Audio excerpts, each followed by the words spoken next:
should I buy this card or should I not? Homie, is he fly?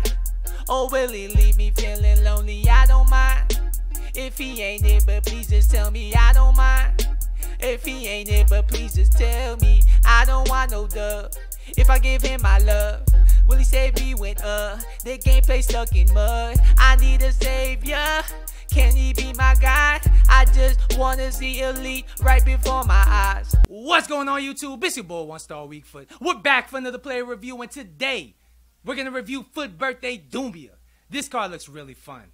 Look at that, 5'10", medium low work rates, but he does have the tries to beat defensive line trait, so hopefully the medium work rates don't hinder him too much in game. He has a 4-star weak foot, he has 3-star skill moves, and I played 5 games with him in Division 3. I got 4 goals. I'll take that 10 times out of 10. That's a pretty good contribution right there.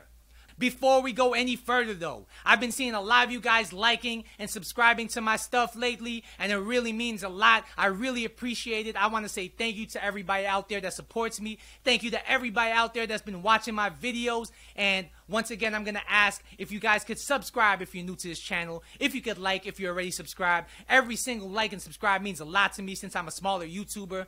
And yeah, let me continue with this video. So he got 97 pace. That's going to be blistering in game. No complaints there. Shooting wise, he looks like he's majorly upgraded from his Foot Birthday card. Not Foot Birthday, from his Foot Miss card. He has 89 attack positioning, 87 finishing, but his long shots don't look like the best at 81. His passing stats look like they could be a liability. I mean, 51 crossing, 70 long passing. That's just not up to snuff by any means on any card you want to use in this game. His dribbling stats look to be decent. I mean, 82 agility looks to be okay. 86 ball control and 87 dribbling look to be massively upgraded from his not in form. And 91 composure looks like it could be a real game changer for him. His physical stats, his physical stats are stupidly overpowered. 99 strength, 99 jumping. That is just absolutely ridiculous. He only has 70 stamina though. So hopefully it doesn't kill the card, but it could kill the card. So yeah, I'm gonna play some Division 3 gameplay with him. I'll be right back. Alright, so Footman says this card's gonna set you back about 215K on both the PS4 and the Xbox markets. Is he worth that money? I would say if you're trying to save money or if you just want to talk about pure cost analysis, he is not worth 215K. Alright, and I'll tell you why. Alright, let me break down the stats real quick for you. His pace, 97 pace, no complaints there. He feels lightning in game. He feels lightning quick. No complaints at all with his pace. He is perfect if you like to launch through balls, like lobbed and ground through balls. He will latch on to every single one. He beats most defenders for pace. Yeah, his pace is amazing. 10 out of 10 there. His shooting. I would say his shooting was a little bit better than I expected. His finishing was very reliable in the box, maybe because he has high shot power, high composure. He finished the chances he should finish, and when he didn't finish them, he at least got it on target. His long shots are only 81, so they're not the best, but they weren't as bad as I thought. I did score a green time finesse from outside the box. I did also hit the post on a white time finesse from outside the box, so that tells me if you get a good shot in a good position and you're able to green time it, he should be able to make it more times than not. So he does have a reliable long shot if you're careful with it. His attack positioning is my favorite part about his shooting. He always was in the right position. He only has 89 attack positioning, but it felt a little bit higher in game.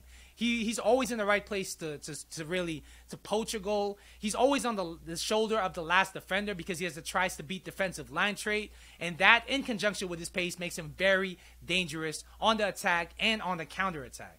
His passing was pretty bad. I would say his passing is a good 5 out of 10. It's pretty below average. His short passing is okay if you keep it safe with him. Where he really lets you down is his crossing and long passing. Because I play him in a 2-striker formation, there were times where I was trying to get a cross off with him, and his crossing felt like a center back crossing. Like, it was really, really bad. Like, I might as well have just thrown the ball out of bounds myself. His long passing, likewise, will let you down in some situations. He's not really the striker you want to build a play with, and you really want to keep it safe with this guy. His passing will let you down if you like to play possession, and if you like to play possession, he's definitely not the striker for you. His dribbling. I would say his dribbling was decent. He's not the quickest to turn, but he's not too clunky.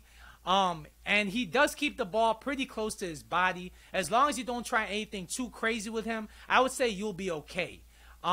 His composure stat definitely helped him in some tight situations when it came to shooting, but I didn't really notice it as far as dribbling. Dribbling, I would say, is above average overall. His physical stats, I would say his jumping is A1. He was beating a lot of tall center backs in the air. He was beating Van Dijk. He was beating Flashback Luis. He was beating Sol Campbell. And yeah, his jumping is A1. He's only 5'10", but he could beat almost anybody in the air on any given day. His strength kind of let me down in the sense that he has 99 strength, and I expected him to be able to hold anybody off. But he's 5'10". He has a smaller body than most center backs, so he could get bullied at times. His strength in game felt more like 85. If you have somebody like Luis or Campbell, like really on the 50-50 ball, trying to push him, shoulder him off the ball, he does get bullied sometimes. However, if you're past the opponent, let's say you latched onto a through ball, let's say you did an L1 fake shot and exploded past the defender, and you're now in front of him, he has enough strength to hold him off. So that's where his strength really helps him. So I would say his strength in game was a little bit of a letdown, but he's definitely a tank in game. And I wouldn't say he's weak by any means at all.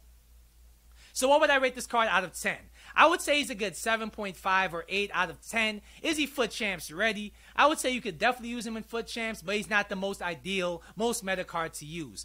Mainly because his passing will let you down, and in FUT Champs, sometimes the gameplay is slow. People like to park the bus, so they can negate his strengths of, being able to beat the defensive line and out-physical people. When the game slows down, his passing may let you down, and his lack of skill moves may disappoint you.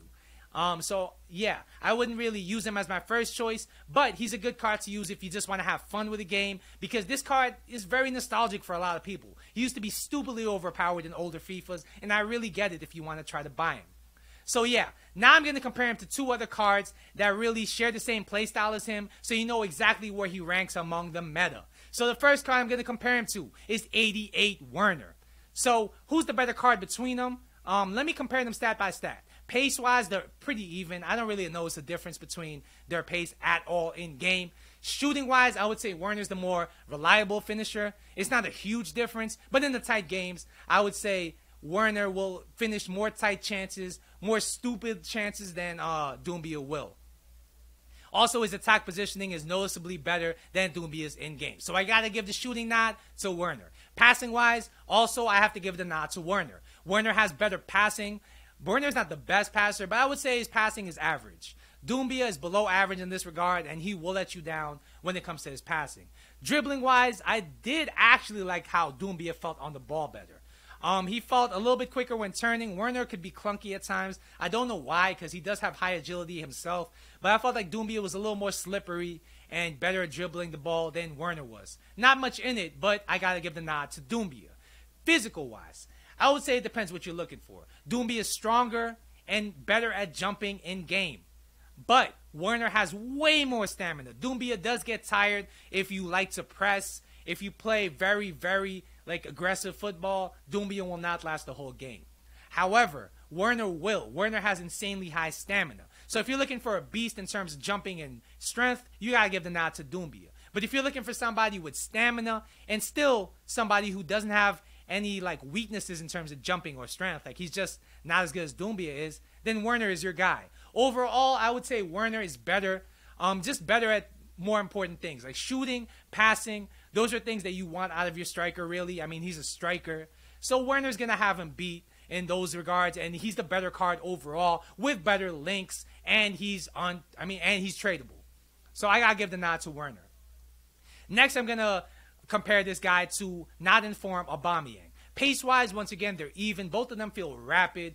I would say Doumbia is faster when he's on the ball just because he has better agility and he has a lower center of gravity. But off the ball, they feel just about the same pace-wise. Shooting-wise, I would say inside the box, Doumbia actually has Aubameyang beat. Doumbia does have a very good shot inside the box. Aubameyang has better attack positioning to me in-game.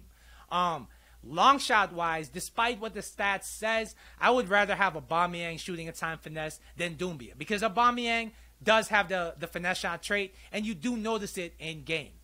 So shooting wise, it's pretty even. Inside the box, I'd give it to Doumbia. Outside the box, I'd give it to Aubameyang. Passing wise, you got to give it to Aubameyang. Aubameyang is no slouch in terms of passing. He's not the best, but he's pretty average, just like Werner is. Doumbia, once again, is a liability. Dribbling wise, you got to give it to Doumbia. You already know he's going to feel better on the ball than Aubameyang. Not in form of Aubameyang's big flaw is that he could feel clunky at times. He kind of hits the ball a little bit far from his body at times.